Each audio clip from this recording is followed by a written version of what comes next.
കൃഷ്ണകൃപാസാഗരം.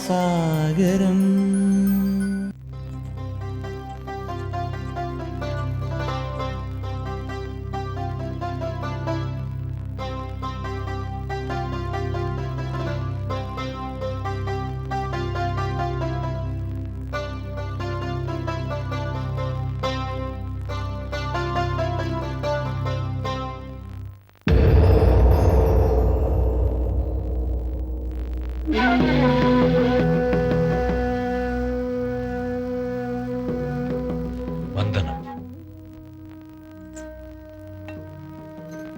നിങ്ങൾ ഇവിടെ എന്തിനു വന്നു എന്നാവൂ.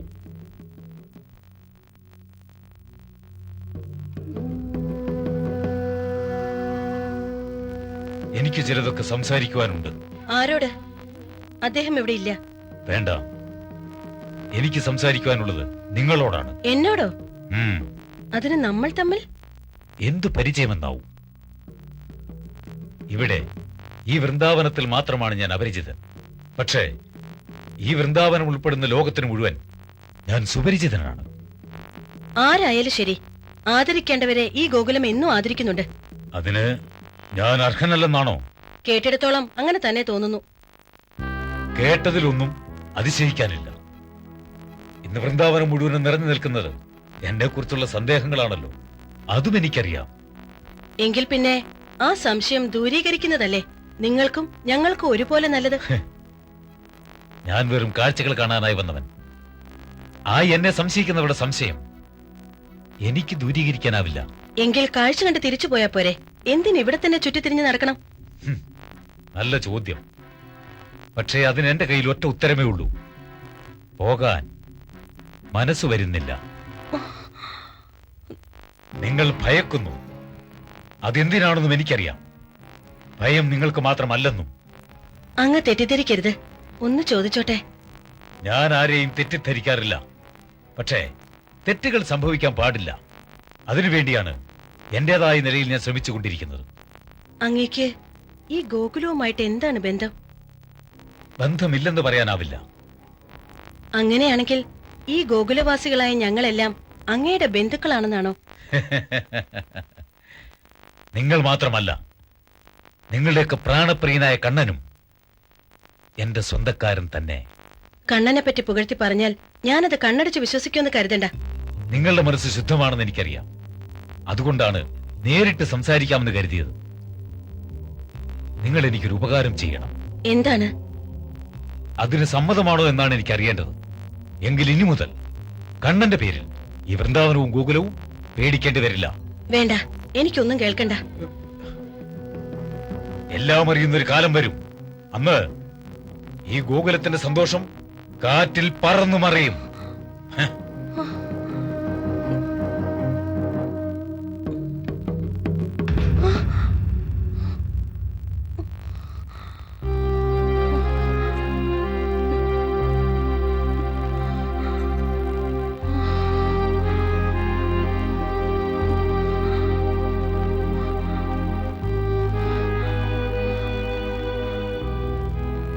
ശരിക്കും ഇദ്ദേഹം ആരാണ്? ഈ ഗോകുലത്തിന്റെ ശത്രുവോ അതോ മിത്രവോ?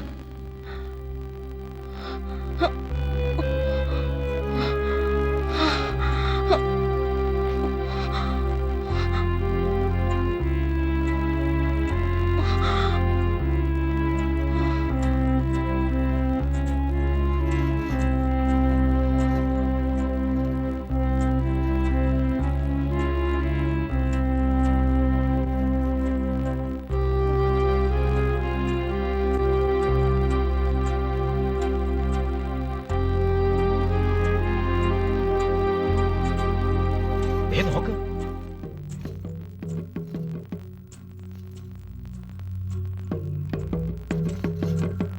ഈശ്വര, ഈ മുനിവരനും കംസന്റെ ചാരം തന്നെ തീർച്ച.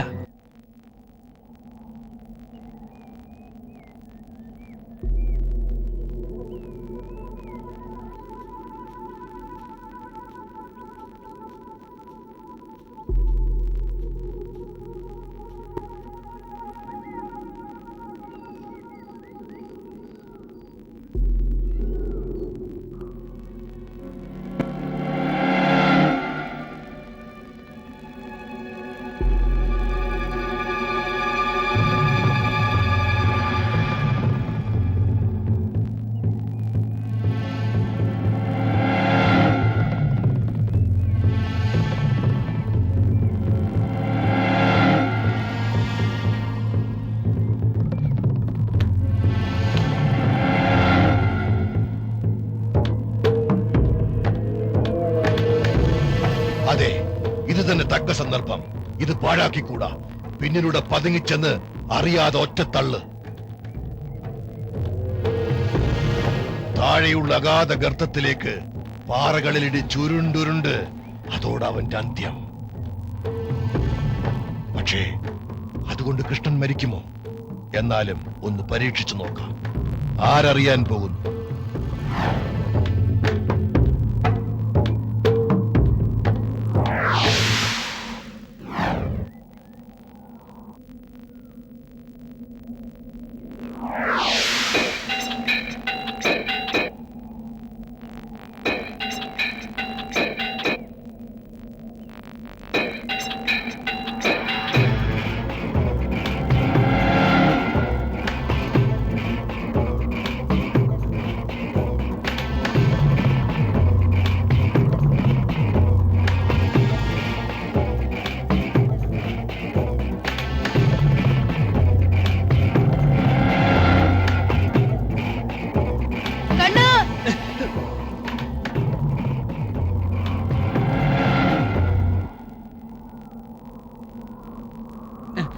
കണ്ണനെ ഞാൻ എവിടെയെല്ലാം അന്വേഷിച്ച് നടന്നോ? വിശേഷിച്ച് എന്തുണ്ടായി? അത് കണ്ണനോട് എനിക്കൊരു കാര്യം പറയാനുണ്ടായിരുന്നു. എന്താ? കണ്ണൻ ഞങ്ങളുടെ വസതി വരെ ഒന്ന് വരണം. അവിടെ എന്താ പ്രത്യേകിച്ച്? കണ്ണനെ കൂട്ടിക്കൊണ്ടുവരാമെന്ന് ഞാൻ മുത്തച്ഛന് വാക്ക് കൊടുത്തിരുന്നു. ഇത് പറയാൻ മാത്രമാണോ എന്നെ തേടി ഇങ്ങോട്ട് വന്നത്? അതെ കണ്ണ. എന്താ രണ്ടുപേരും ഇവിടെ? നിങ്ങൾ തമ്മിൽ എന്തെങ്കിലും സ്വകാര്യ ഭാഷണമാണെങ്കിൽ ഞാൻ അതിന് വിഘ്നമായി നിൽക്കുന്നില്ല. ജ്യേഷ്ഠൻ ഒരിക്കലും അനുജന് വിഘ്നമാകുന്നില്ല. പിന്നെ ചോദിക്കാനുള്ളത് ഈ പുതിയ തോഴനോടാണ്. എന്നാ ഞാൻ വരട്ടെ കണ്ണ, എനിക്ക് കുറച്ച് തിടുക്കമുണ്ട്.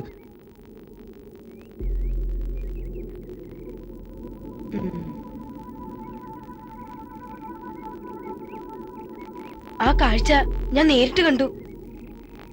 എന്ത് കാഴ്ചയാ ജ്യേഷ്ഠ? പ്രലംബൻ കണ്ണനെ ഗർത്തത്തിലേക്ക് തള്ളിയിടാൻ ശ്രമിക്കുന്നത്. ജ്യേഷ്ഠൻ വന്നതുകൊണ്ട് പ്രലംബന് ഒരു പാഠം നഷ്ടപ്പെട്ടു. പാഠമോ? എന്നെ തള്ളി താഴെയിടാനുള്ള ശ്രമത്തിൽ അവൻ അഹോരാത്രം തള്ളി തളരുമായിരുന്നു. ജ്യേഷ്ഠൻ വന്നതുകൊണ്ട് ആ രസവും നഷ്ടപ്പെട്ടു. വരൂ, നമുക്ക് പോകാം. നേരെ ഒരുപാട് വൈകി.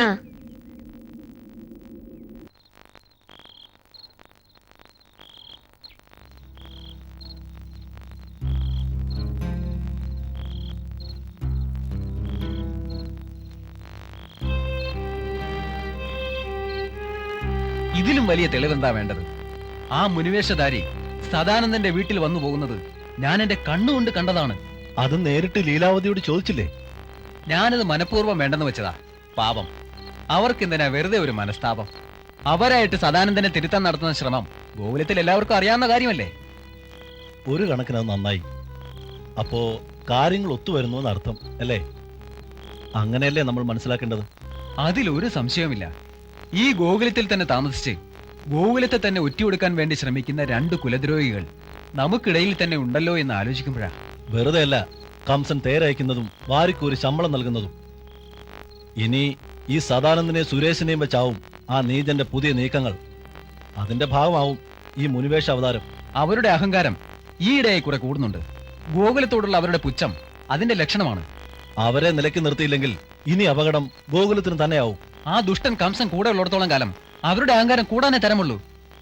നമ്മളെല്ലാം അമ്പാടി വിട്ടിങ്ങോട്ട് കുടിയേറിയ തന്നെ സമാധാനമായി ജീവിക്കാനുള്ള ആഗ്രഹം കൊണ്ടാണ്. ഇവിടെയും ആ പഴയ കഥ തന്നെ ആവർത്തിക്കുമോ എന്നാ ഇപ്പൊ എന്റെ പേടി. ഭഗവാൻ കൂടെ ഉള്ളപ്പോൾ വൃന്ദാവനം എന്തിനു ഭയപ്പെടണം?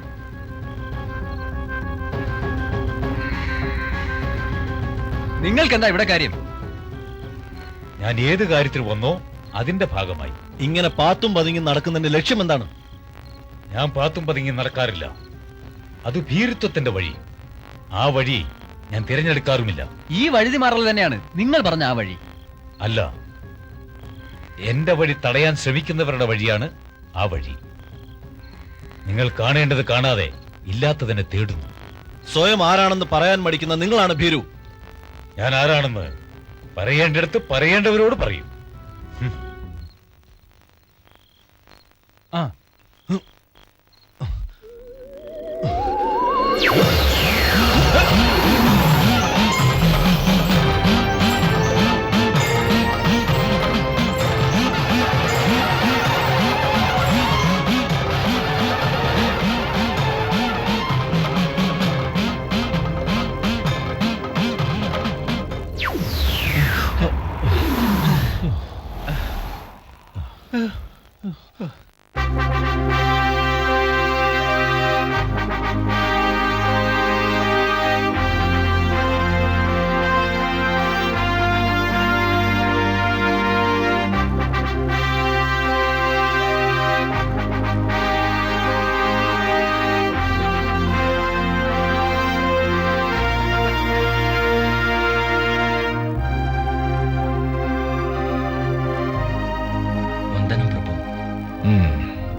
എന്തായി മന്ത്രി, പ്രലംബന്റെ വിവരങ്ങൾ എന്തെങ്കിലും ഉണ്ടോ?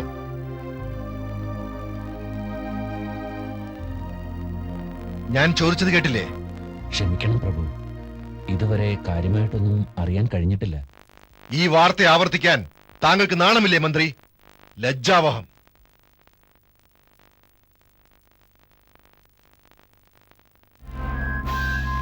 എനിക്കൊരു രാജപദവി, ഉപദേശിക്കാൻ ഒരു മന്ത്രി, പടനയിക്കാൻ ഒരു സേനാധിപതി, അങ്ങനെ പലരും ഉണ്ടായിട്ട് എന്തു ഗുണം? എന്റെ മുമ്പിൽ നിന്ന് സ്തുതിഗീതങ്ങൾ പാടാൻ മാത്രം. പ്രഭു, എന്താണെങ്കിലും അത് ബോധിപ്പിച്ച് തുലയ്ക്കൂ. അയച്ച ചാരന്മാർക്കാർക്കും പ്രലംബനെ കണ്ടുമുട്ടാൻ കഴിഞ്ഞില്ല പ്രഭു. കണ്ടുമുട്ടാൻ കഴിഞ്ഞില്ലെന്നോ? നാം അത് വിശ്വസിക്കണം. ചാരന്മാരും പ്രലംബനും ധരിച്ചിരിക്കുന്നത് നമ്മുടെ രാജകീയ മുദ്രയുള്ള ഒരേ മുദ്രമോതിരമല്ലേ? പിന്നെ എങ്ങനെ കണ്ടുമുട്ടാതിരിക്കും?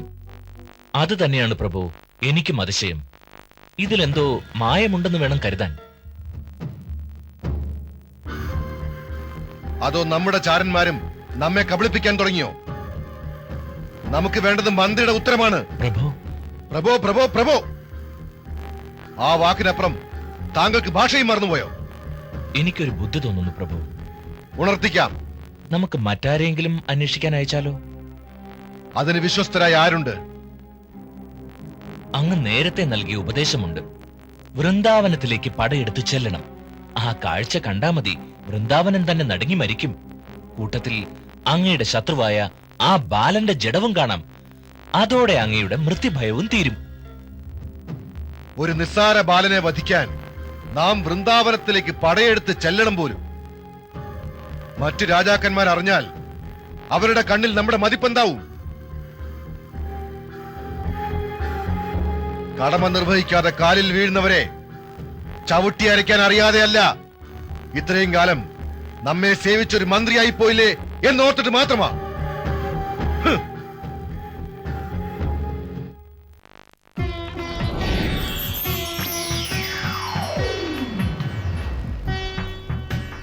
ഹരേ കൃഷ്ണ.